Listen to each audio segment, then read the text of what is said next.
So you're at a networking event, but haven't spoken to anyone yet. The room is crowded and charged with energy. The energy of what looks like everybody else connecting. How do they make it look so easy, you ask yourself, feeling simultaneously invisible and painfully exposed, so obvious in your discomfort? I'll never be any good at this, you think to yourself, feeling your hands go icy as your body temperature rises. Is it getting hot in here? You remind yourself that networking is good for you and that if you want to get ahead in your career, it's what you have to do. So you push through the crippling fear, put on your game face, and begin scanning the room. You spot someone standing alone at the bar who looks nice enough, so you muster up the courage to begin the approach. Why do the carpets at these events always look the same? You wonder as you move towards the bar, and then, catching yourself with your head down, straighten up and pretending to be confident. You manage to make it to the bar without bolting for the exit and try to act casual as you order yourself a drink.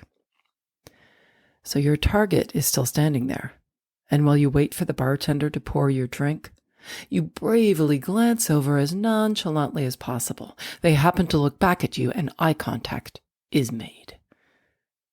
Don't look down, you say to yourself, your thoughts racing almost as fast as your pulse.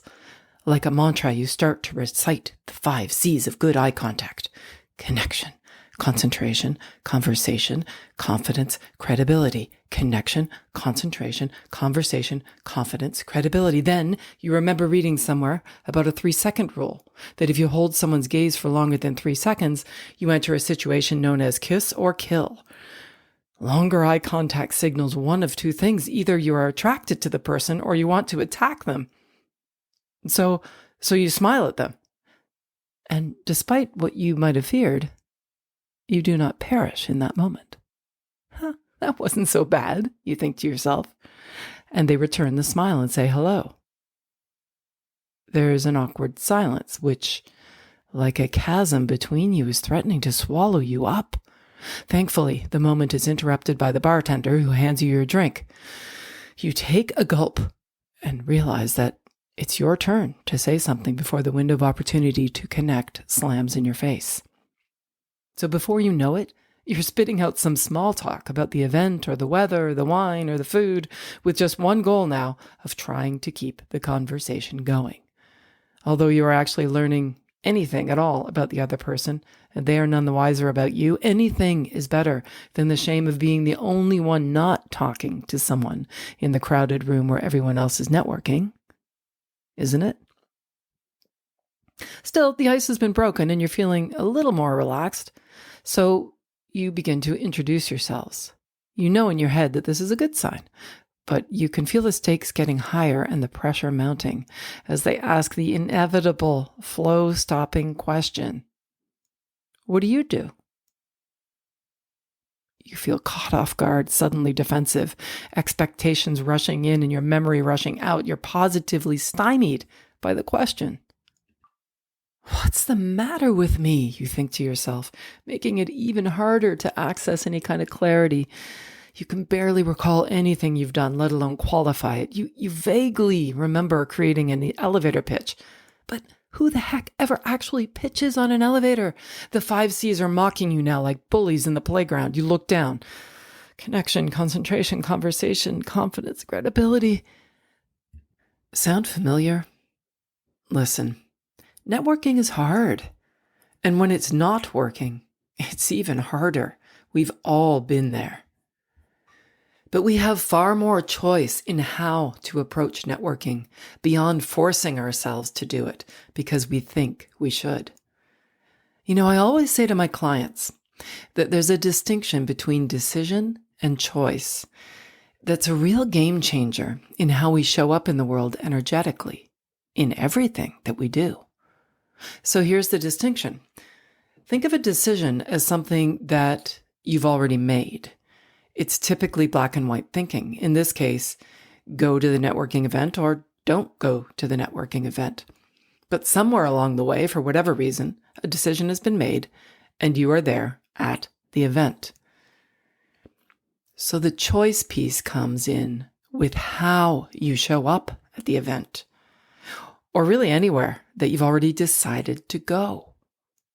That is where the alchemy and power of energetic choice lies. When we feel that we have no choice but to push through or do something because it's good for us, or because we're afraid of what will be if we don't, then we're operating from fear-based thinking, and our power to show up to our true capacity is hugely diminished. The goal then becomes simply to survive the ordeal. Haven't you ever felt completely depleted and drained after one of those networking events? Well, it's no surprise.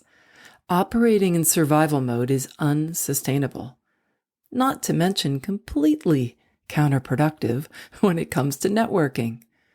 Your access to your full capacity to engage is limited because all your focus is on protecting yourself, not promoting yourself. Remember in our story when you couldn't answer the question, what do you do? Well, that's your freeze response. You lost all access to your unique, brilliant energy because the fear of saying the wrong thing consumed you. And for those of us who find that our networking is not working, this is precisely the reason why. So I have a couple of C's of my own to help you shift your energy and unlock your capacity to higher energetic choices and help you answer that inevitable "what do you do?" question. And these C words work in concert. Sorry, I could not resist. The two words I want you to remember are curation and curiosity. Unless we want to be defined by and confined to the limitations of what others know about or think they know about occupations, we want to curate our answer so that it invites curiosity. A curator's role is literally to select and care for what is shown or presented. So in this case, your collection is composed of values that you hold and express in the world, and the value that you offer those you work with. If we were to answer their question with a title or role that they will have heard of, think composer, lawyer, actor, doctor, coach, then we are limiting any chance of making a unique impression and instead helping them file us away into any preconceived notions that they have already about those occupations. Listen, there are a million others out there doing what you do, but there is only one of you doing it the way you do it. That is where the true answer to the question lies. I struggle with this question sometimes too, because when people ask me what I do, I could go in so many different directions. We all wear many hats in our multifaceted lives, and while that can be an absolute superpower, choosing one can put us in a box, and listing them all can be overwhelming and confusing.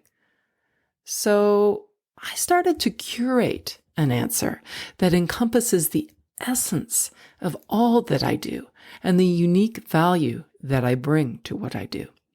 So, for instance, some of the roles that I play in my life are teacher, writer, dancer, coach, podcast host. So here's just a few curated answers bespoke to me that I came up with. I create safe spaces for creative self-expression and exploration. I help people find artistry in all aspects of their lives. Or, I lead with generous energy that helps elevate and inspire whoever I engage with.